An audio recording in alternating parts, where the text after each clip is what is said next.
Hello, everybody, and welcome to the Calling All Heroes Comics podcast. I'm George, and I am joined by Tim. How's it going? Donnie. Hey. Gary. Hey. And Wolz. Hey. And a brisk iced tea. Which, if we can figure out a way to make that a sponsor, that's what we're going to do. Yeah, that'd be great. It's actually pretty good. Pretty refreshing. Yeah, we got a couple cool things. One of which, Tim brought some show and tell. We're going to get to that real quick. We did have a couple questions, and I was going to pitch out. Honestly, they almost sounded like self-serving questions. One was, what are you guys doing for Free Comic Book Day? And we do it every single year. It's the first Saturday in May. We're definitely going to be doing that. We're putting some things together. I got a lot of feedback from people that really like the free sketches and the artist stuff. So we're going to set a table up and do some sketches, and we're also going to have another table set up for with like markers and stuff for the kids to come in and color. Because if we're not bottom feeding the program, what are we doing here? I agree. Yeah, Tim, you want to mention who else is going to be showing up for our Free Comic Book Day? Oh, a coworker of mine, Julie. She is a pretty amazing person. She's going to be Wonder Woman. She's going to be dressed up as Wonder Woman. She has a pretty pro costume. It's very nice. Cool. And I've known her for almost about 30 years. So she's going to be here for a couple hours that day, showing up and taking pictures and stuff. Sweet. I'll have my my comic book Volkswagen Beetle here that day. So yeah, Nice.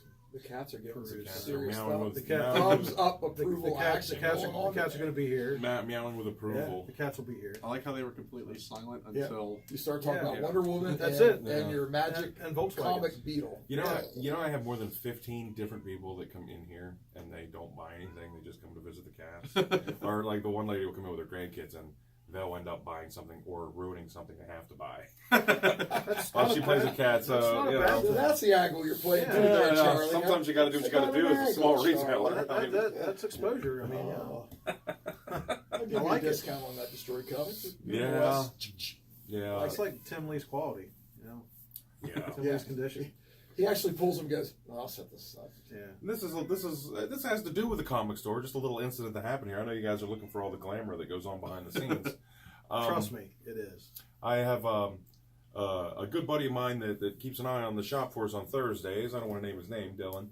But when he comes in on Thursdays and watches the store, he does a great job.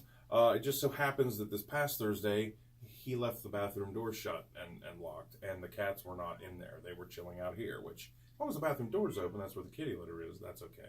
But the door was shut. Oh. So when I came in, I'm like, so I'm looking and smelling everywhere, trying to see what's going on.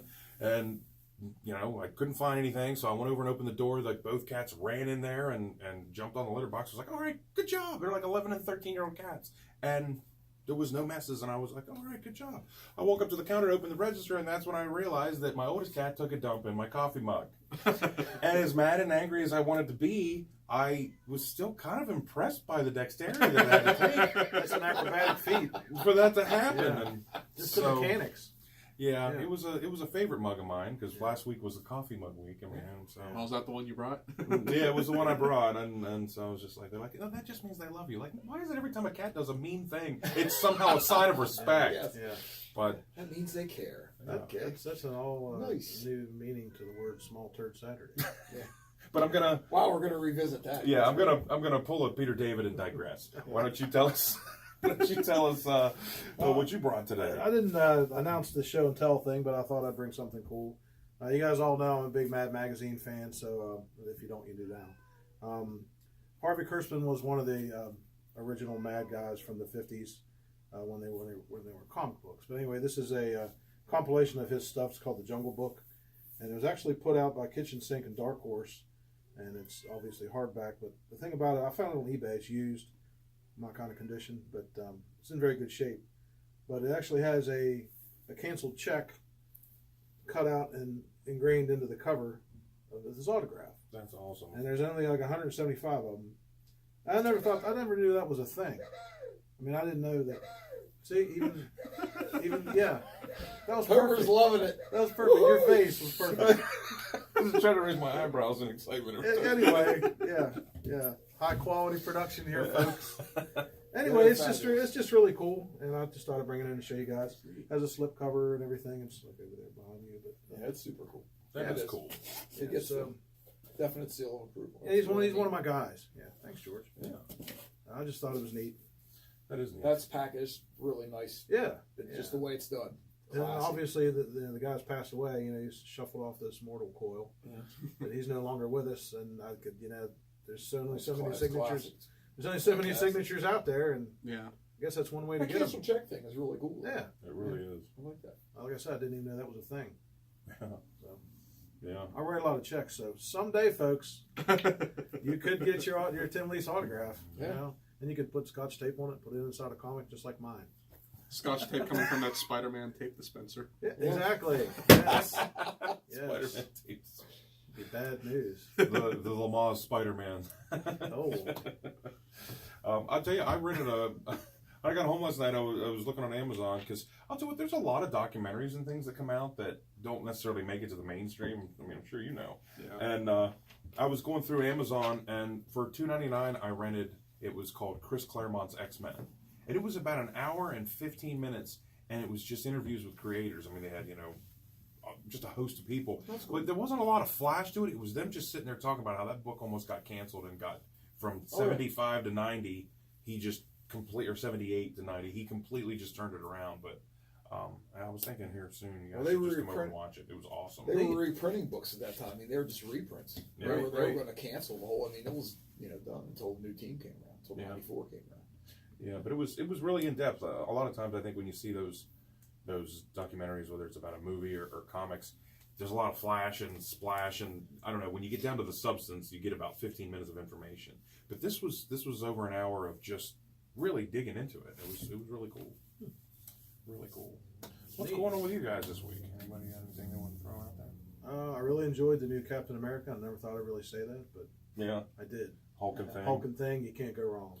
Yeah, And Samney, it's Chris Samney, Samnee, Yeah. did the art, the cover and the art. He's really, good. Really neat. I like his stuff. He did the Black Widow run like a year or so ago, and yeah, I do own Black Widow comics. Probably the only one in here that has a few of them. But I have a few. do you? More than a few. All right, but they're in this store. Yeah. Yeah, they're Are they obviously part of ones the that- casket They're reinforcement? they're obviously ones that I already have. Yeah. I appreciated your support of that. Circular. Yeah. Just cool artist, like a little cartoony. Not like it's not like It's okay. Yeah, I like I thought it kind of had a feeling of.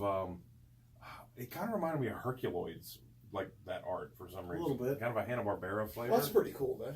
And the other thing too is at least the Hulk and the Thing were in the book. I mean, I Yeah, don't it know. wasn't just a cover. I mean, you guys are both big Hulk fans. I know you're a huge Hulk fan. Yeah. I can't even believe I'm passing you to Yeah, talk about yeah, this. it's all right. But I'm good. What did you think about this month?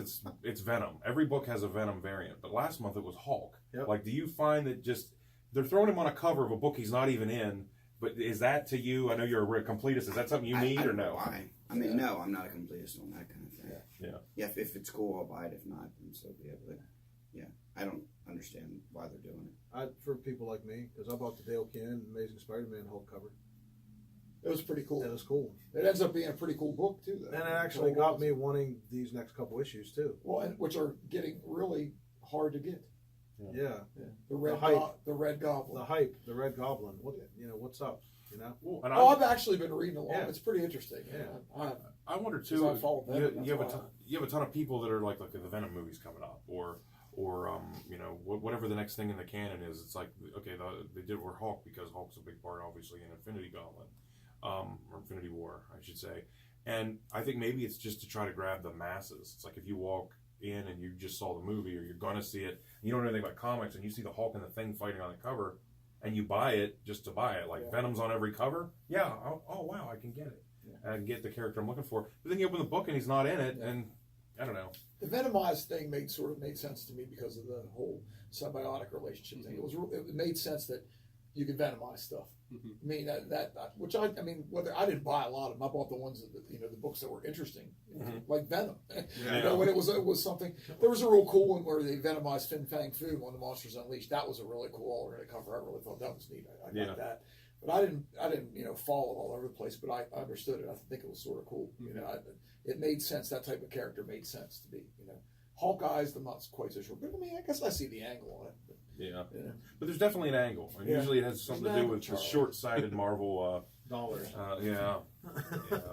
I'd be lucky if I could get you buried in space. Got Dinero, an angle, Charlie.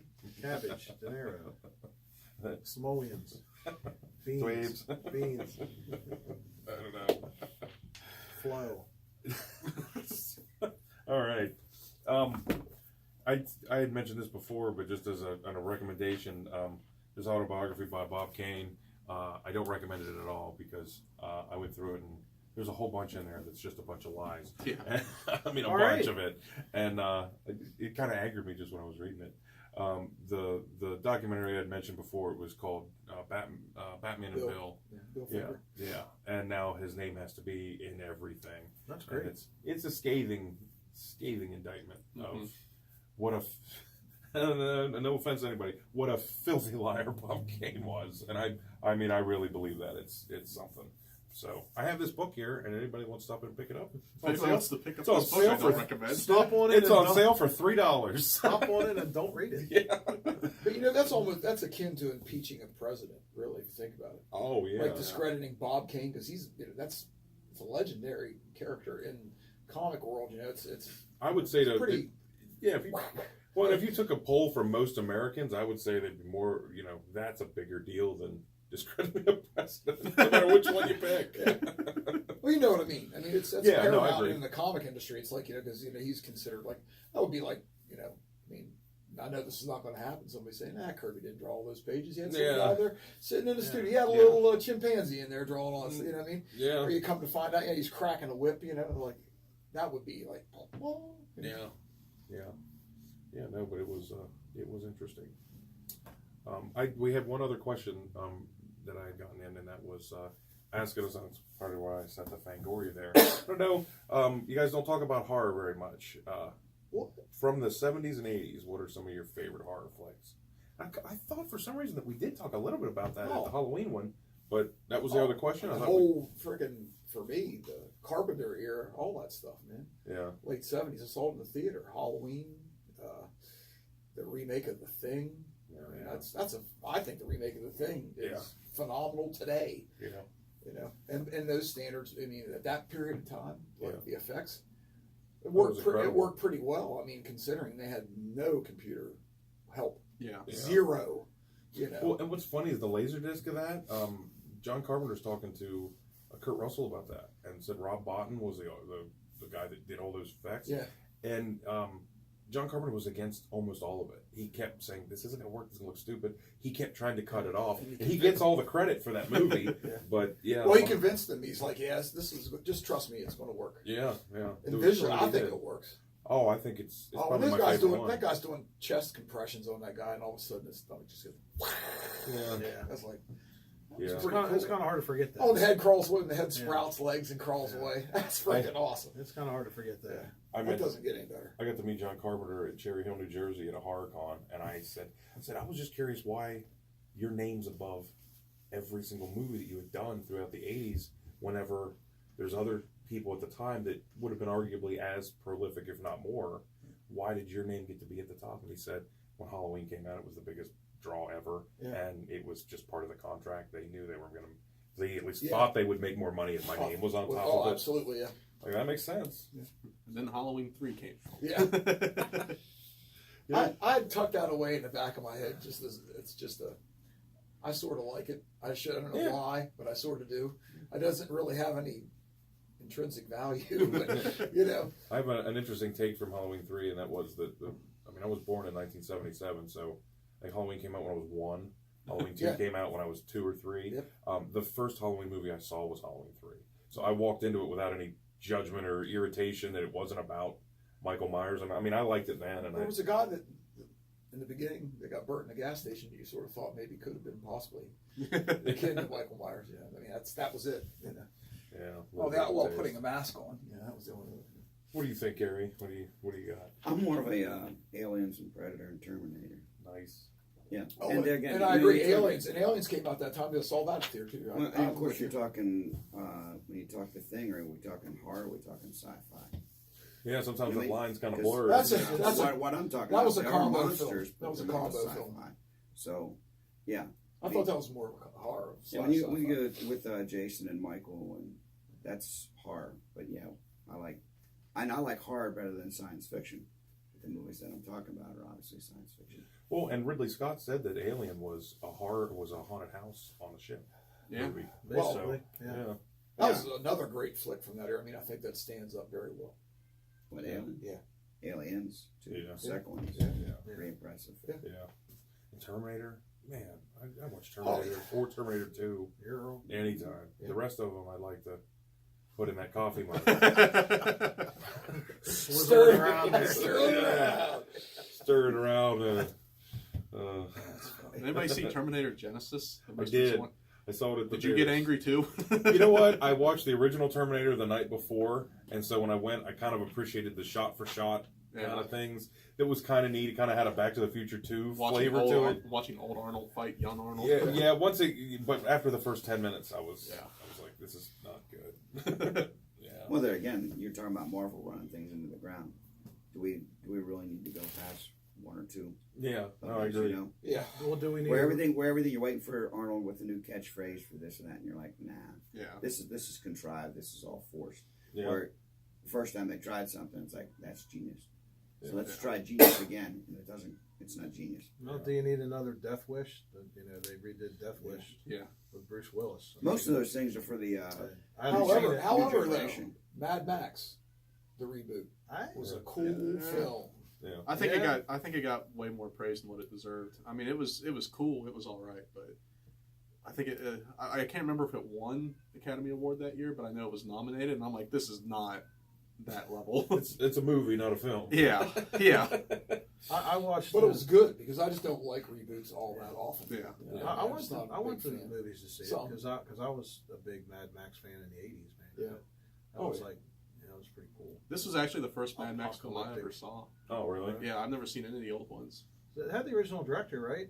Yeah. The original Yeah. director. Yeah. Yeah. I mean, you could tell there was a Yeah. lot. Do yourself- Wacky, a lot of wacky stuff. Do man. yourself a favor and watch the first movie. That's I what think I you'll hear. enjoy it. The very first one. Yeah. Yeah. I thought the reboot there was some guts to the fact that they committed to it basically being a chase the whole time. Like, Yeah. you know, and I like that. Yeah. It's like don't make a movie. Don't make it pretend to be something it's not. I mean, it was very much a Well, straightforward. not Academy Award, Academy Award. Are you worthy, saying we but don't it need was. another I hero? thought It was good cool. film. I thought it was a cool film. Yeah, no, and I agree. Like the Academy Awards are what money thinks good movies are. Yeah. So, you know, yeah. Well, I don't want to take your thunder, but I know because you're a big Jason fan. But personally, Oh, I'm I'm talking. talking into the ground anyway. I know you will. That's why I'm jumping on it first. Personally, in my 10-year-old, 11-year-old view, Part 3 in 3D, Friday the 13th. Yeah. That's like near and dear to my heart. That's I think maybe one of the only movies that I went to see with my dad. It was just me and him. Yeah.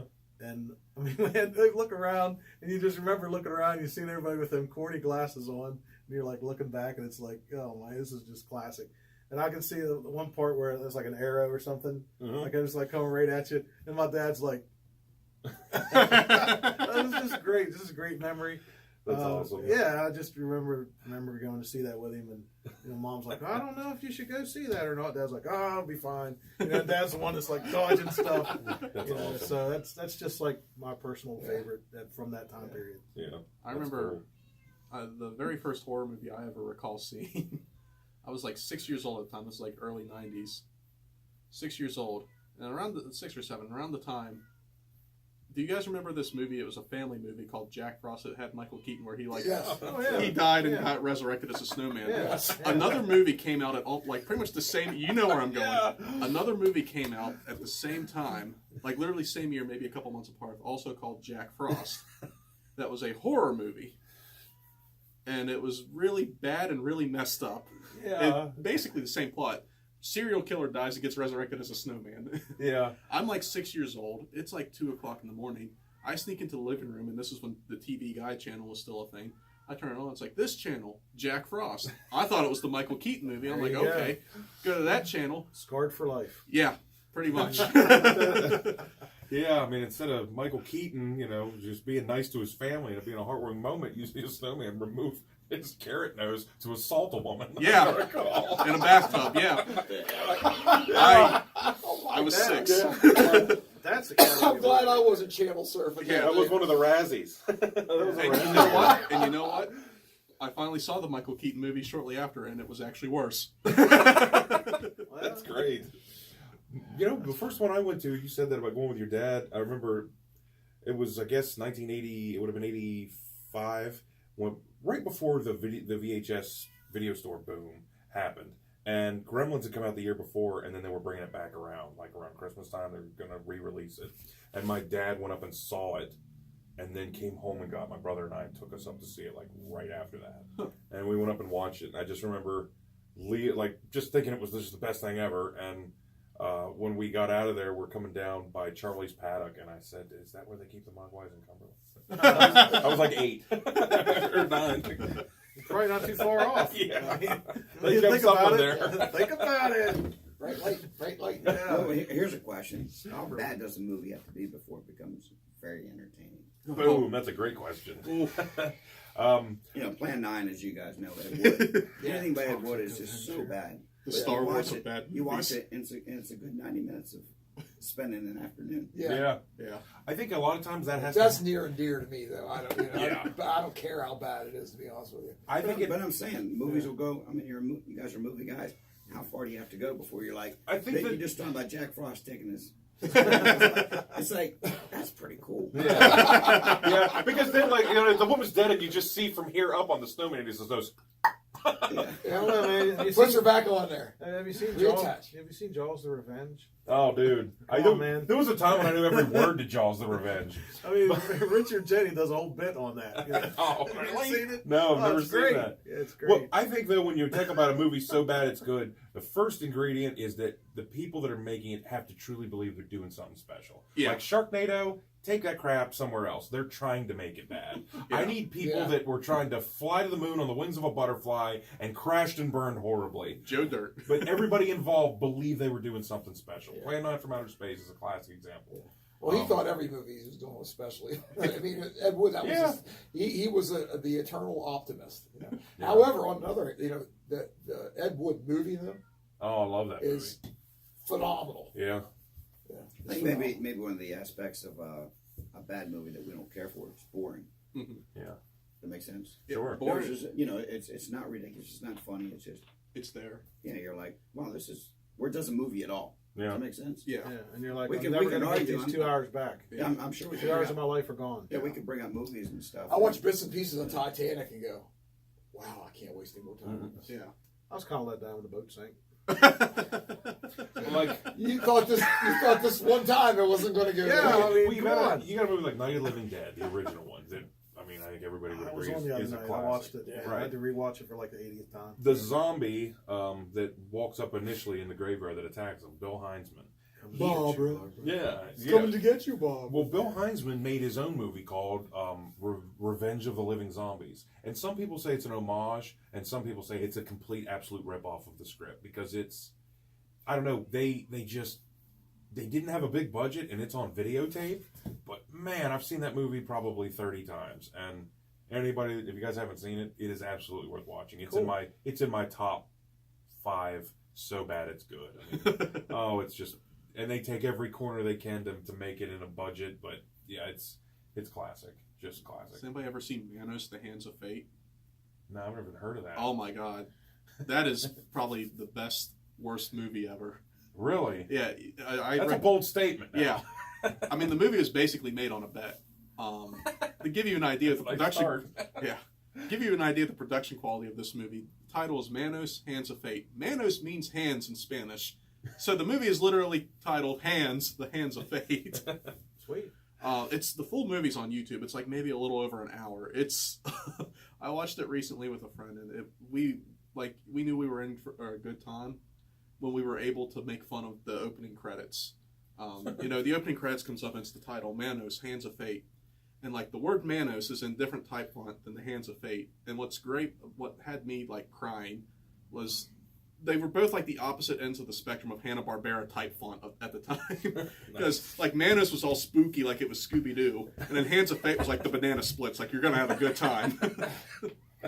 I like the reference. Hey, Star Crash. Did you guys ever see Star Crash? The David Hasselhoff vehicle that was a knockoff that came out about 6 months after Star Wars came out. It's called Star Crash, and it's pretty hilarious. Pretty What Travolta was in with the Battle World. Oh yeah, I know what you're talking about. I can't. Battlefield something. where he kind of looked like he was halfway to turn into a predator. Battlefield Yeah. Earth. It's, I think yeah. Battlefield Earth. Battlefield, yeah, that's pretty. That's bad. Isn't that old? Wasn't that based on some L. Ron Hubbard? Yeah. Pretty rough. Remember the one body parts where the guy gets a hand transplant and the hand was of a serial killer, so he starts killing people? That's It's called Idle Hands. That's an Is old. that called school. Idle It Hands? should have been. That's if it old. wasn't. That's a rip off of the Hands of Orlac from the 50s. That's the same guy. Yeah. Concert pianist is in a bad accident. His hands are all boogered up, and he gets these perfect hands, but they're the hands of a killer. The skateboard kid, 1993. Did you guys know what I'm talking about? I know what you're talking about, but I didn't see it. I saw that and the sequel. But in 1993, the skateboard kid is about a kid moving to a new town, and he finds this magical skateboard, and it talks, and it's the voice of Dom DeLuise, and it's claymation when he's talking. It looks like it was made for about $18, and it's 2 hours long. And then they made a sequel, and That one was made for $20. well, the thing was, they said on the sequel, they said, we feel like we got somebody that really captured Dom DeLuise's voice. The budget just wouldn't allow for him on the sequel. I was like, what? Wow. He was busy. Busy, or he was just too had busy. standards, and I'm like, this movie's about as low as it gets. I don't know where to go from there, but man, how about those comics this past week? No, I was kidding. Yeah, we kind of went down a rabbit hole there. Did you guys read anything this week you really dug, or anything you didn't? Big opinion one way or the other? I haven't read the new White Knight yet. I'm kind of saving that one, but like I said, I did really enjoy the Captain America. And I like the Venom True Believers. That was cool. Yeah. That was nice. Spider It was 300. like a breath of fresh air seeing that. Yeah, sometimes it makes you think how much better stuff was. Original McFarlane stuff, man. Spidey 3. Yeah, that's pretty. Yeah, It's a pretty important arc in the It's a world great of comic story. book. Yeah. Reminds me, one time I was sitting there with my dad, and I said, "Let's watch." Had nothing to do all weekend. I said, "What's the 3 Star Wars movies? The original Star Wars movies?" Like, I didn't like them. I saw them in the theaters. It just wasn't my thing. I didn't like them at all. Like, what else are we gonna do? Like, it was one of the only things around to watch. So we ended up watching. He really dug it. He was really entertained by it. And see, you like it? He said, "You know what it is? There has been so much crap come out since then that now I can go back and look at that and appreciate what they were." And I think a lot of times when they do these True Believer books, I mean, for me, it's a lot of times it's a reminder. It's like, damn, why can't you put this out, this quality out? Why can't you put this kind of thought and into what's coming out today? And I mean, they're of course cherry picking the cool things. I'm sure the month that came out, Wonder Man #8 came out and had a special appearance by Silver Sable and Darkhawk. But What's up with that Dark Hawk? That was a good. I mean, at that particular time, that was a pretty smoke in the era of comics. Yeah. Because Peter David was on the Hulk. I mean, of course, Todd whenever and was doing the Hulk and Spider-Man, and that in and around that same time. Right. yeah, I mean, that's good stuff. And then there was a lot of people hitting the scene too at that time. Sam Keith, yeah. Kelly Jones. I mean, they were all starting to sort of come out of the woodwork there. And I mean, I thought it was a really cool era of comics at that point in time. I don't know why. In and around when that came out, that was a lot of cool things. I feel bad for drawing a blank on this, but what was Larson working on before he got to Spider-Man when McFarlane moved over to the regular Spider book? Was that Larson's first major gig? He did Doom Patrol for a good Yeah, while. yeah, he did.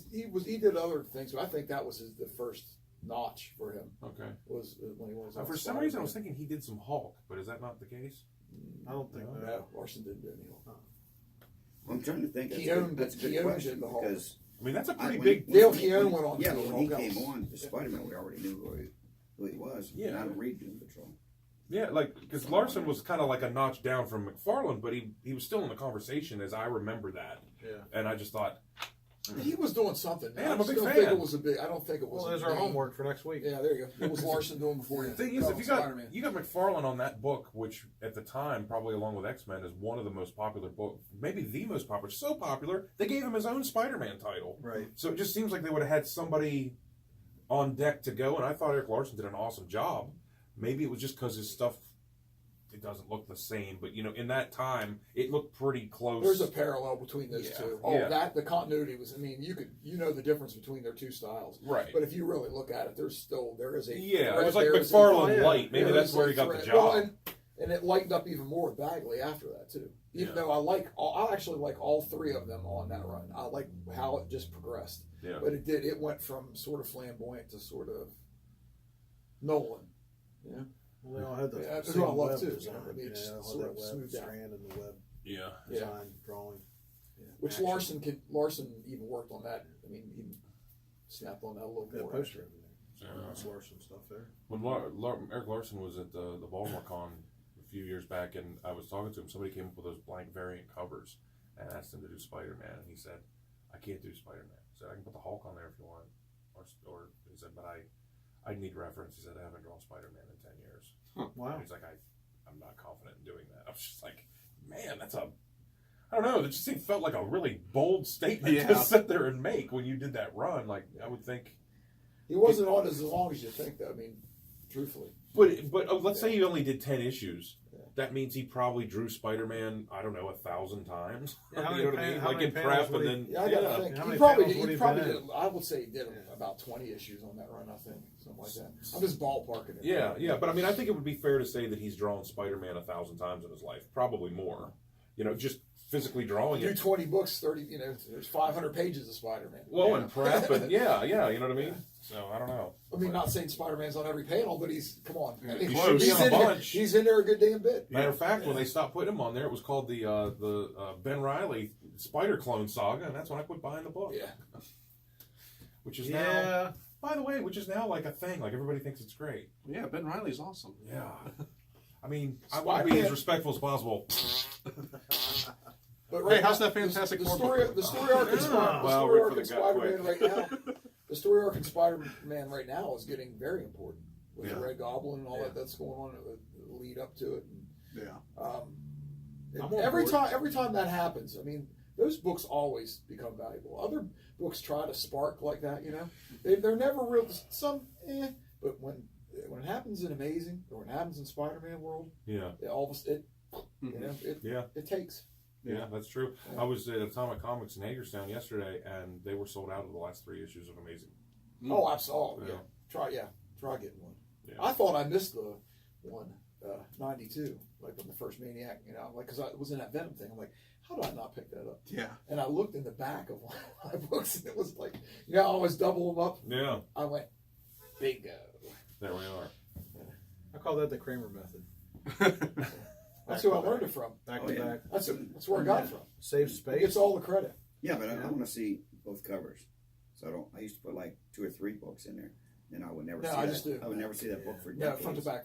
Yeah, I just do front to back. Yeah, front to back. And they support each other. So you do that in your own collection. That's absolutely. Me too. I learned from the master. Nice. Save space. It does save space. Yeah. And I think it protects them even better. Yeah, because it sort of tightens the book up. You know, like, yeah, because if you put backboards and stuff, backboards are taller than the boxes. Yeah. I wish they weren't, but they are. So if you start stacking them, it starts bending your books. So you have to be real careful with that. Yeah. So I just put them back to back. It gives them enough support. And symmetry, I should say, with the staples on each side. It's got true legitimacy. It does. I'm going there with you. Yeah, I was pulling for it. Yeah. This concludes our safety. This concludes our safety segment of the day. Hashtag legitibility. Legitibility. I'm there with you. Yeah, how about Thanos? Oh, the little Frank Castle action going on there. It's pretty cool. I was the art's nice. It caught me off guard. Yeah, the art's great. Nice. He looked at his. It was pretty cool. Yeah, explain that a little bit there. Well, Frank Castle is the cosmic Ghost Rider. Which makes me chuckle inside. And of course, the whole thing is, I've been reading the issue. I guess I picked it back up because I read the first couple. Then I dropped it. Wasn't it? Yes, but I'm not sure exactly how this story is in reference to everything else that's going on, as usual. With it's like an Elseworlds type of thing. Because Thanos has killed everybody. Marvel is an Elseworlds. It as well be. But I mean, Thanos has killed everybody, and the Ghost Rider and Silver Surfer and Galactus come to take him down. But he's actually there with an older version of himself. Thanos is. Yeah. And Maestro's there. Yeah, I saw my in chains and stuff. Yeah, and you're like, I have no idea what the hell's going on. Yeah, that cover with Galactus with that gun, like blaster thing. I was like, Yeah, that's I about the would- coolest cover I've seen. I don't know, a year. Yeah, you have to see how that turns out. I got a question for you. Talking about new books, is anybody ordering the new DC stuff, the Jim Lee and all that, like the whole? You don't even know what I'm talking about, do you? I don't tell you that Like- people aren't. Okay, because I don't see any of it up there. I was Yeah. just wondering. I mean, you see the typical Batman and stuff like that, but Yeah, like like the the Terrifics and I have. all that other I stuff? do have. I have one person that gets Damage Incorporated. or Yeah, that something? buys Damage, Terrifics, and there's another one. I forget what it's called, but I do order them for him. Silencer. So I'm a pretty big Jim Lee disciple, and I like follow him around, but I didn't order it this. I got Yeah. I I got to didn't tell you, order it. I acknowledge that man's tremendous talent. I don't have a Jim Lee, but he just does not. I guess it's one of those things about certain styles go work with people. Yeah. He does nothing for me. Yeah. Well, he hasn't done any books that I'm interested in. No, but his talent. I mean, but I will acknowledge looking at his work. He's a tremendous artist. Yeah. He just doesn't. It just Doesn't do it for you. I can't. I've watched him do like where he's doing little things where he's drawing stuff at conventions good. and stuff. It really surprised me how much he erases. Like he's real upfront about it too. He's like, I do it, and then I'll erase to kind of tighten it up. And I don't know. It just I have never seen him. I've probably watched 8 or 9 times him doing things over the I'm years, more of a J. and he's erasing stuff every time. I So like J. my like pencils have J. Lee, too. erasers. I guess. Like his style. Good point. Yeah, that just. Well, Jim Lee's the ultimate image artist, so who's still working. Which we were talking about McFarlane. McFarlane's becoming one of those mythical creatures and stuff. Yeah. That did a lot of great work at one time. So like He's Strike involved with the book, Neil which is Adams. writing And then level, doesn't- nothing else. and then doesn't do anything. Yeah. You know, he's too busy making money with his action figures and Being a mogul. Trying Yeah. to redo that Spawn. He threw those homage covers out I'm there. Everybody cautiously wants them. optimistic I about mean, that. that's all. Everybody wants them. Me too. It's made it Yeah. impossible for me to acquire one of them. I just because really they're want so Spawn to have a pricey. good movie. Hell Yeah. Hell yeah. I like Todd's sketches he does online on the Facebook. oh, yeah, That's pretty cool. absolutely. The book is good. Period. Yeah. Cyber Kudansky went back to drawing the art in this last issue though, but the book has been really good. I'm going back 20 issues. In fact, I just looked through them. The book has been very consistent. The covers have been cool. I'm I mean, still just getting it. everything, the interior art, everything. It's one of those books. It's not one of those ones you look at it and go, you open it up and go, shit. You look open and go, wow, it's even better than the cover. It's been that way for 2-3 years now. DC is doing a new launch, like Marvel's doing a new launch. I think everybody just is going to have to start getting used to this idea that every year to a year and a half, it's going to be time to start over again. Yeah. How many times can you do the new 52? Well, and Yeah. I don't know, man. Maybe they've gotten down and they've realized they've If it's scraped just call it 53. It's like, Maybe there we go. Whoa. I think Let's go. I think they've 53. I think they've scraped the bottom of the barrel because issue number 1, or actually it was number 0, and it's 36 pages long. It's called I think it's called DC Universe, and it's a 36-page full color, a real comic book, but it's 25 cents a copy. So the first issue for everybody is a quarter, and of course it has 4 variant covers: a Batman, a Superman, a Wonder Woman, and a Justice League. All of those variant covers are a quarter, so you can basically have people coming in and picking up 5 copies for $1.25.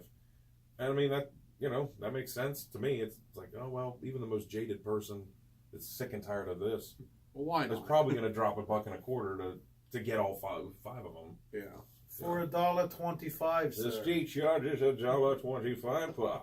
So it just made it seem like their DC's big event that they had, the Doomsday Clock, just sort of fizzled out. Yeah, well, the Yeah, book's where'd late. that go? Yeah. Yeah, it just I read the first 2 and I was like, all right, this is cool. And then I just I thought I was missing stuff. Yeah, I know. Number 4 hasn't dropped. I'm like, Number 3, What are we talking about? Doomsday Clock. Doomsday Clock book, Oh. where the Watchmen crossover. yeah. They number 3 dropped in half of an order, and then they had a lower print on them because people weren't really that interested. And number 4 hasn't landed yet. I didn't even see number 3 when I came in. I Here. didn't Me either. either. I missed it. Yeah, because I have 1 and 2 as well. Yeah. Yeah, I missed it and I wasn't even upset about it. If that says anything, so I didn't lose any sleep either. Yeah, I mean, I would look at it, but it didn't. I mean, like, it was- I wasn't going, "Hey, what happened to this? Yeah. Why do I have this?" It was really cool at the end of the second one, seeing Rorschach and Batman. Rorschach was the only character I really liked in Watchmen. I'm like, that's cool. Yeah, And then, That was it. I thought DC really did a great job though with the metal, the way they made those one shots where you could get one of them or you get all of them. Yeah, and they were enjoyed still that. cool. That seemed to go I over enjoyed pretty well. them. Yeah, Yeah. it sold really, really well. And they are appealing. I didn't get it, but I looked at them and said, they're pretty cool. They had eye appeal for sure. Some cool alternate covers I saw too. Yeah, they were cool. Talking on the DC topic here, but anybody watching Gotham at all? Man, I got through seasons 1, 2, and part of 3, and I was waiting for Netflix to get into the 4th one.